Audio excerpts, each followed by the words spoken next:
સર્વે મુક્તોને હૈયાના હેતથી છે સ્વામિનારાયણ. વહાલા મુક્તો, આજનો આપણો વિષય છે પુરુષોત્તમ નારાયણનું પુરુષોત્તમપણ. ભગવાનને જેવા જાણીએ એવા આપણે થઈ જઈએ એવું ભગવાને વચનામૃત પ્રથમનો વચનામૃત સારંગપુરનું 17 અને મધ્યના 68માં વચનામૃતમાં કોલ આપેલો છે. આધારાનંદ સ્વામી પણ હરિચરામૃત સાગરમાં કહે છે કે સ્વયં શ્રીજી મહારાજ બુલંદ કંઠે ભરી સભામાં કહેતા હતા કે સર્વોપરી જાનત હરિ જેતા, સર્વોપરી હોય જાવત તેતા, ભગવાન તાકુ હિજ સરિતા, જાનત જન હોવત તે સરિતા. જે વ્યક્તિ ભગવાનને જેવા જાણે છે એવો પોતે થઈ જાય છે. હનુમાનજીએ જેવા રામ ભગવાનને જાણ્યા એવા એ પોતે બની ગયા. અર્જુનજીએ જેવા કૃષ્ણ ભગવાનને જાણ્યા એવા એ પોતે બની ગયા. 500 પરમહંસોએ પુરુષોત્તમ નારાયણને જેવા જાણ્યા એવા એ પોતે બની ગયા. માટે ભગવાનના મહિમાને જાણવો એ આપણા વ્યક્તિગત બાબત છે.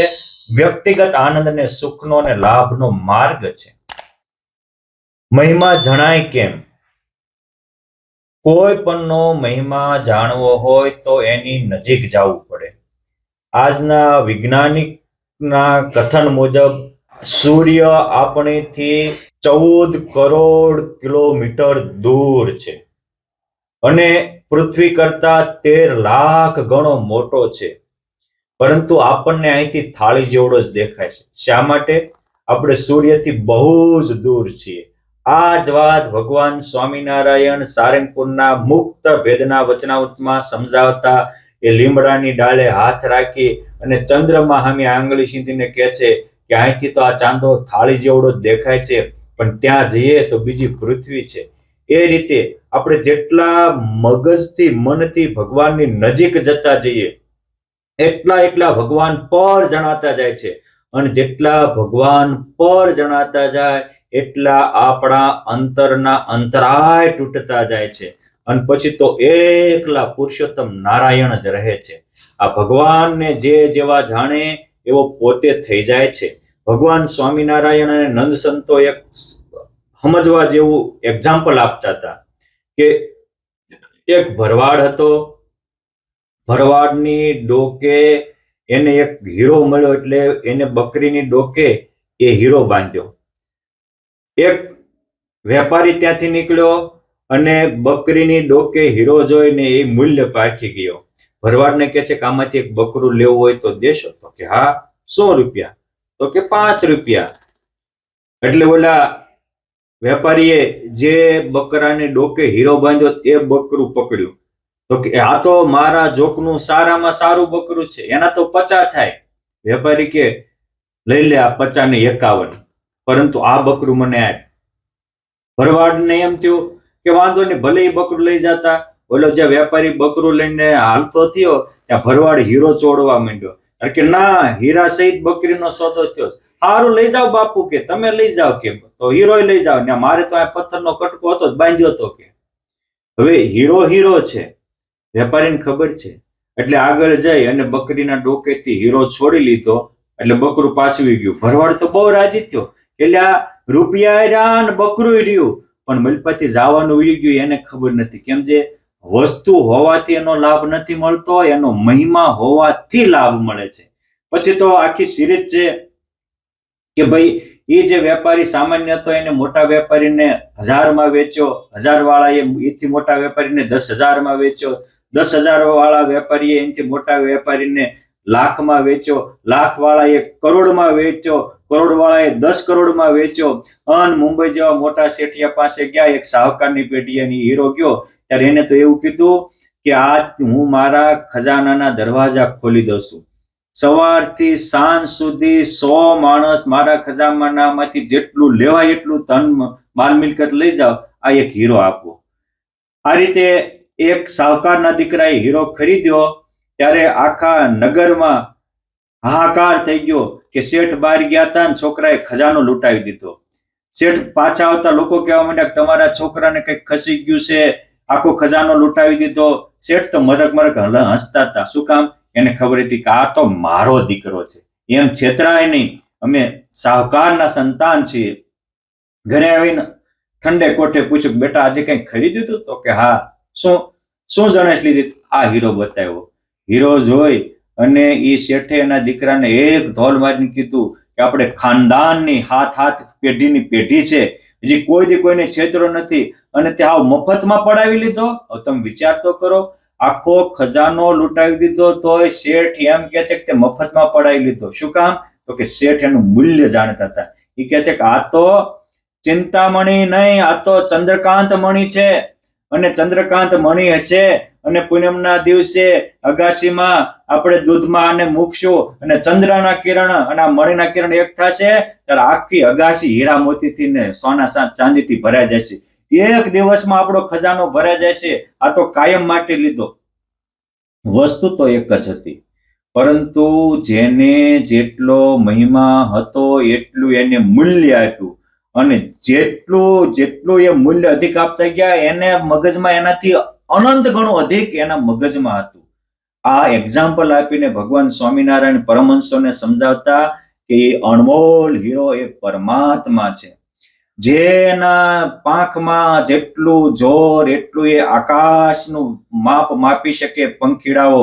એ જ રીતે જેના હૃદયમાં જેટલી ભગવાનને સ્વીકારવાની તાકાત એટલો મહાન બની શકે છે. ભગવાનનો મહિમા એ સમજવાની અને પચાવવાની વસ્તુ છે. એ રીતે મહારાજ કહેતા કે તમે અમને જેવા જાણશો એવા હું કરી દઈશ. જો વાત મેં કરીને તમે સાંભળી, આપણે કેમ ન થયા? કેમ ગોપાળાનંદ સ્વામી એવા થઈ ગયા? કેમ વ્યાપકાનંદ સ્વામી થઈ ગયા? એક ટચુકડે વાત કરું કે એ ગોપાળાનંદ સ્વામી પેટલાદમાં હોય તો રૂવાડે પુરુષોત્તમ નારાયણની ઉપાસનાના પ્રતાપે, ભગવત મહિમાના પ્રતાપે રૂવાડે બ્રહ્માંડો દેખાડી શકે. સંકલ્પ કરે તો સૃષ્ટિ બદલી શકે, સંકલ્પ કરે તો કાળા ઉનાળે વરસાદ વરસાવી શકે. મોટી ભર સભામાં સ્વામિનારાયણ ભગવાન ગોપાળાનંદ સ્વામી પૂછે, સ્વામી તમારું સામર્થ્ય કહો. કે મહારાજ અમે તો તમારા દાસ, અમારામાં શું સામર્થ્ય હોય? પણ ધારીએ તો રોટલામાં બહેનો તાવડીમાં રોટલા ફેરવે એમ સંકલ્પ કરું તો બ્રહ્માંડો ફેરવી નાખું. મોટી બાન લાડુબા અચંબો પામી ગયા. મહારાજ અમે તો અમને એવું સમજતા હતા કે જોગી છે કોણા બેસીને ભજન કરે તો બ્રહ્માંડો ડોલાવે. મહારાજ કે ડોલાવે નહીં, ઉપજાવે એવાય છે, ખાલી ડોલાવાની ક્યાં કરો, નવા સર્જી દે. ત્યારે એમ ઓહો મહારાજ અમે તો આવા જાણતા જ નહોતા. જો ભેગા તો હતા, ખબર જ નહોતી. અને કોને ખબર નહોતી? મોટી બા જેવા મા મુક્તોને પણ સમજવામાં ખામી રહી જતી હતી. એ જ રીતે મહારાજ કાલવાણીમાં હતા અને વ્યાપકાનંદ સ્વામી આમ કે આમ લાંબો હાથ કર્યો તો બે ચાર બ્રહ્માંડો ચોળી નાખ્યા. આપણને એમ થાય કે આ તાકાત ક્યાંથી આવી? પુરુષોત્તમની ઉપાસનાના પ્રતાપથી. એક પરમહંસો એ સ્વરૂપાનંદ સ્વામી જાય તો નરકના કુંડ ખાલી કરી નાખે, આટલી તાકાતવાન થાય. એ સતાનંદ સ્વામી આખા બ્રહ્માંડોમાં નવખંડ ધરતીમાં દરેક ધામોમાં વિચરણ કરે અને પુરુષોત્તમ નારાયણનો મહિમા બુલંદ કંઠે ગાય. એને આ પુરુષોત્તમની ઉપાસનામાંથી એનામાં તાકાત આવી, આપણામાં કેમ નથી આવતી? તો સાંભળીએ છીએ તો આપણે પણ, પરંતુ આપણે એને પચાવતા નથી. આપણે ભોજન કરીએ તો 4 સ્ટેપ હોય કે કુકિંગ, ઈટિંગ, ડાયજેસ્ટિંગ અને ફિલિંગ. અર્થાત રાંધવું, ખાવું, પચાવવું અને અનુભવવું, શક્તિ પ્રાપ્ત કરવી. એ જ રીતે આપણે આ વાતો કરીએ છીએ, આ રાંધવાનું છે. રાંધ્યા પછી આ મહિમાને પચાવવો પડે, અર્થાત આ વાતને વારંવાર મનમાં વાગોળવી પડે. અને વાગોળાય પછી માણસ આપણું શરીરમાં ખોરાક ગયો હોય એ તે જઠરાગ્નિ વારંવાર એને મહેનત કરે ત્યારે એ પાચન થાય. અને પાચન થયું ક્યારે કહેવાય? તો કે આપણે ખોરાક ખાધો હોય એમાંથી જે વધારાનું હોય એ મળમૂત્ર દ્વારા કાઢી નાખે અને કામનું જ રાખે, એને પાચન થયું કહેવાય. એ જ રીતે જયારે પુરુષોત્તમ નારાયણના મહિમાનું પાચન થાય એટલે વધારાનું દેહાભિમાન, અહમતા, મમતા, રાગ, દ્વેષ વયું જાય અને વધારાનું ખરી જાય ત્યારે જ આપણું અક્ષર બ્રહ્મ આપણો આત્મા નિખરી ઉઠે અને આત્મામાં પરમાત્મા પણ સાક્ષાત્કાર અનુભવાય. અને પછી તો જ્યાં જોઈએ ત્યાં રામજી બીજું ને ભાષે રે, ભાત દેખી ભૂલે નહીં, અનુભવ ઉજાશે રે. અલૌકિક પણ આપણામાં પ્રગટ થાય. એ પુરુષોત્તમ નારાયણના પરમહંસો પુરુષોત્તમને જેવા સેવા સમજતા, જેને જેવા પુરુષોત્તમ નારાયણને જાણ્યા એવા એ થઈ ગયા. એ ગોપાળાનંદ સ્વામી સર્વોપરી જાણ્યા તો એ સર્વોપરી સંત થઈ ગયા. એ સ્વરૂપાનંદ સ્વામી જેવા જાણ્યા તો એ નરકના કુંડ ખાલી કરે એવા તાકાતવાન થઈ ગયા. એ વ્યાપકાનંદ સ્વામી એવા પુરુષોત્તમ નારાયણને જાણ્યા અને એટલે તો મહારાજ કે સ્વામી સ્વર્ગમાં જઈ આવો, તો કે જઈ આવ્યો. બદ્રિકાશ્રમમાં જઈ આવો, તો કે જઈ આવ્યો. ગોલોકમાં જઈ આવો, વૈકુંઠમાં જઈ આવો, તો કે જઈ આવો. આમ પુરુષોત્તમ નારાયણ બોલે ત્યાં સેકન્ડમાં એ ધામમાં જઈને પાછા આવી જાય. અને આજના વૈજ્ઞાનિકોએ તે આ સૂર્યની ગતિને અમુક કંઈક પ્રોસેસ કરીને કર્યું, તેનાથી અનંત ગણિત સ્પીડમાં થઈ ગઈ. એની એક લેખ આવ્યો તો આખો મેં વાંચ્યો તો, અને એમાં નોંધ લખી હતી કે આપણા પુરાણોમાં જે નારદાદિક ઋષિઓ સ્વર્ગાદિક ને બધા જ લોકમાં ગાતા હતા, એ આ સ્પીડે થાય તો દેખાય. એ સ્પીડ આત્માની પરમાત્મા સાથેની એકતાની છે. અને એ વ્યાપકાનંદ સ્વામીને પુરુષોત્તમ નારાયણમાં એકતા હતી. અને એટલે જ્યાં મહારાજ હોય ત્યાં મુક્ત હોય, મુક્ત હોય ત્યાં હોય, અને એને જાવ આવવાનું હોય એટલે તરત કે જઈ આવ્યો, એટલે એ બોલે જઈ આવ્યો. આ તાકાત ક્યાંથી આવી હતી? પુરુષોત્તમ નારાયણને જેવા જાણ્યા એમાંથી આવી હતી. વ્યાપકાનંદ સ્વામીને કોઈકે પૂછ્યું કે સ્વામી તમારી સામર્થ્ય કહો, કે આમ ચપટી વગાડો તો તું અત્યારે જેવા ભગવાનને માણસ કે ભગવાન કરતા છે, અંતર્યામી છે, નિયંતા છે, પ્રેરક છે, એવડો તો તું થઈ જા. કેમ છે એવું અંતર્યામી પણ, નિયંતા પણ, કરતા પણ તો મહાપુરુષમાં છે. અને મહાપુરુષ જે કરોડો બ્રહ્માંડોના કારણ છે, એવડો તો ત્યાં તમને ખબર પડે કે પુરુષોત્તમ નારાયણના પરમહંસો જે બ્રહ્મરૂપ થયા છે, અક્ષર બ્રહ્મ જેવી સ્થિતિને પામ્યા, એ કેવા છે. અને જયારે બ્રહ્મરૂપ થાય, અક્ષર બ્રહ્મની સ્થિતિને પામે, ત્યારે પરબ્રહ્મ પુરુષોત્તમ નારાયણ જેમ છે એમ સમજાય. માટે આ પુરુષોત્તમ નારાયણ પોતાના સ્વરૂપને સમજાવવા માટે જ આવ્યા હતા.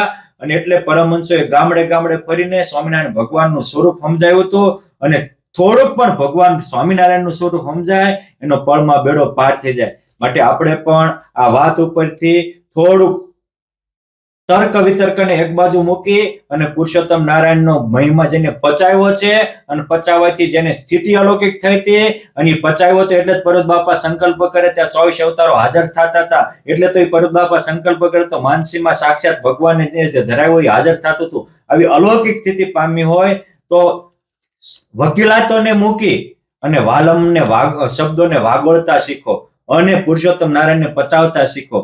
એકવાર પુરુષોત્તમ નારાયણ પચાવી જઈશું તો આપણામાં પણ પુરુષોત્તમ નારાયણ તો એવી અલૌકિક સ્થિતિ આપવા તૈયાર જ છે. એ પુરુષોત્તમ નારાયણને પચાવ્યા તો પરમહંસો બચે. પણ એ ભુજના વાત્સલ્ય મૂર્તિ ઘનશ્યામજીવનદાસજી સ્વામી હોય, એ ભાલના ભગવાન એવા માયતીતાનંદ સ્વામી હોય, એ વિરસદવાળા સિદ્ધ પુરુષ વિરસદવાળા જ્ઞાનજીવનદાસજી સ્વામી હોય, એ ચરાડવાળા ગોપાલચંદ્રદાસજી સ્વામી હોય, એ રાજકોટ ગુરુકુળના સંસ્થાપક ધર્મ ધુરાના વાહક જેવા ધુરંધર શાસ્ત્રીજી મહારાજ હોય, એ અખંડ ભગવત પરાયણ મહાસિદ્ધ જોગી સ્વામી હોય, એ પ્રેમ મૂર્તિ પ્રેમ પ્રકાશદાસજી સ્વામી હોય, એ જ્ઞાનબાગના કાનજી ભગત હોય, એ અખંડ વજનાનંદી અથાણાવાળા સ્વામી હોય. આ એક એક મહાસમર્થ થયા એ પુરુષોત્તમ નારાયણને પચાવવાથી. એમાં આવું અલૌકિક દૈવત આપ્યું હતું. અને આજે પણ સંપ્રદાય થપાણો ત્યારથી આરંભીને આજ સુધી જેને ભગવાન સ્વામિનારાયણને જેવા છે એવા જાણ્યા છે, એમાં જ પુરુષોત્તમ નારાયણે પોતાનો અલૌકિક પ્રતાપ મૂક્યો છે,